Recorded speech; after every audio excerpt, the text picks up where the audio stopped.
Hi,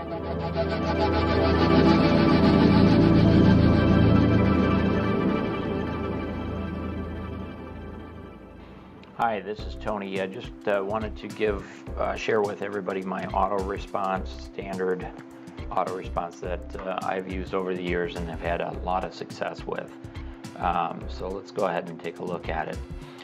So typically when we put together an auto response as a dealership, we're normally putting it together because we feel we have to somehow acknowledge the customer's completion of a form on our website. And so most autoresponders are just that, they're just receipts. Thanks for your interest, we'll get back with you when we have time, type of thing. A number of years ago, I asked myself, how can I use the autoresponder to generate engagement? And in our state, car dealers are closed on Sunday. So it was, the dealership would close at 5 o'clock on Saturday and then be closed through Monday morning. And when the BDC reps came into the dealership on Monday morning, we might have 15, 20, 30 leads, and the BDC reps would just start working the leads. Well, I wanted a way to be able to determine which ones were hot and which ones were not. As I like to say, sort the wheat from the chaff. And so I put together this email autoresponder, and I call it a proactive autoresponder. And I'll explain to you as we go why that is. Number one, the autoresponder should be used, in my opinion, should be used after hours or when you're understaffed, meaning you don't have enough BDC staff to be able to respond to the customer quickly. So here's the auto response. You'll notice that I do send it out as a plain text email. There's not a lot of formatting in here other than maybe some bullet points. There's no images, there's no videos, there's no links to other websites.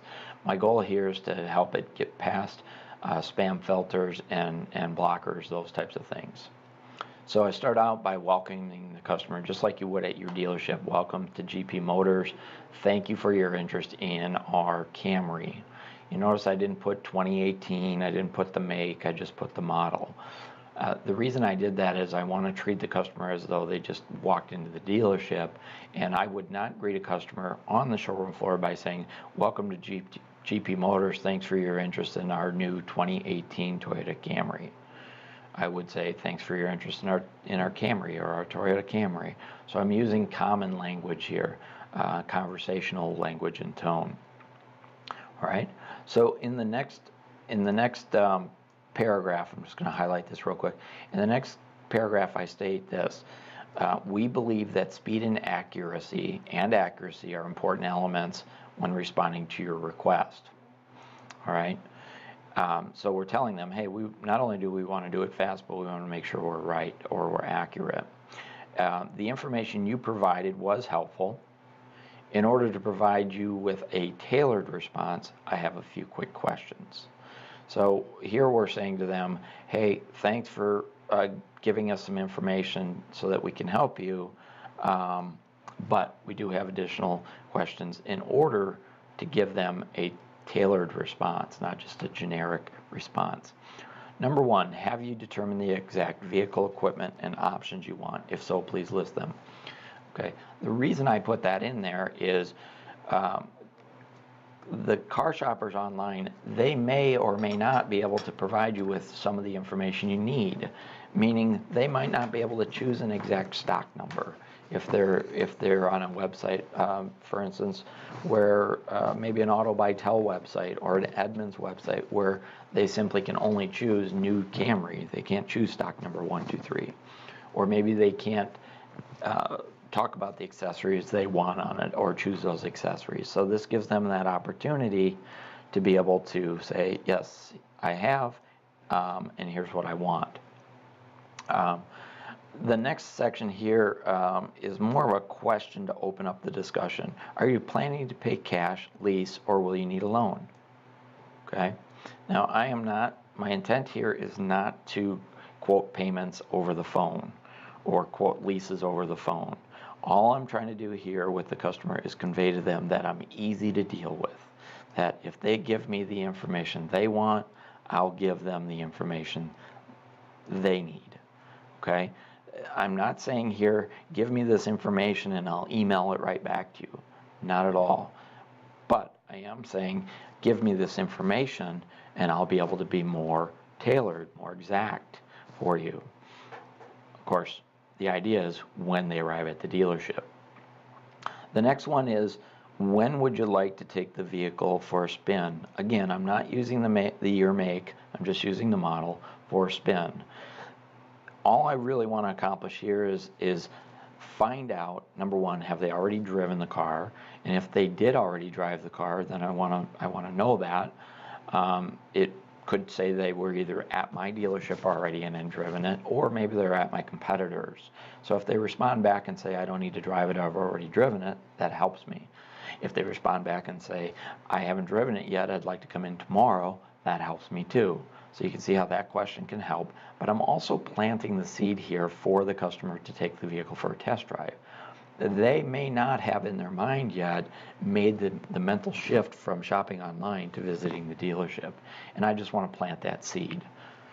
All right, and then the last one here, the last question is, are you now or have you ever worked with a salesperson here at GP Motors?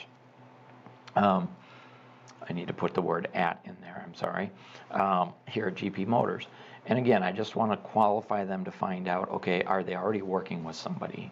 And if so, then this helps me to be able to get this information over to their current salesperson so they can get taken care of quickly, and so that I can move on to a lead that I can actually cultivate into a deal of my own, okay? And then down here at the bottom, I tell them, you know, that we treat them just like they walked in our showroom floor, and that they want immediate attention. And that if they do things my way, by taking the time to answer these questions, you put yourself at the top of my priority list. That is, I'm going to jump right on this, and I'm going to make you my priority. And, you know, who doesn't want to be the priority? The people who have no urgency. In fact, being at the front of the list, everybody wants to be at the front of the list. In fact, if you go to a theme park, you can actually pay extra for a ticket to get to the front of the list. So we're really saying to the customer, if you want to be at the front of the line, let us know. Then you'll notice my signature line. Again, it's nothing fancy here, folks. I'm not telling them that I'm the king of the world and putting in some bogus made-up title that I gave myself in an attempt to make them think that I am something special. I'm just putting in my phone number and my name and giving a cordial salutation. And then the last paragraph, quite simply, is there so that they're on the lookout for my emails, and they're also unblocking me from their spam filter, putting me on the safe sender list, if you will. So if you're not using an autoresponder like this now, maybe you have one in place right now, and you're wanting to change it up, I strongly recommend maybe putting this one into your CRM. Watch the video that I'm recording. Have your teammates watch it so they understand that why every word is in this template. It wasn't thrown together haphazardly. And indeed, what we found is in the area of 20 to 30% of all customers who submit a form on our website for the purchase of a car will actually take the time to reply back to this. And now I've got a hot one on. Thanks for watching. I hope you found this helpful.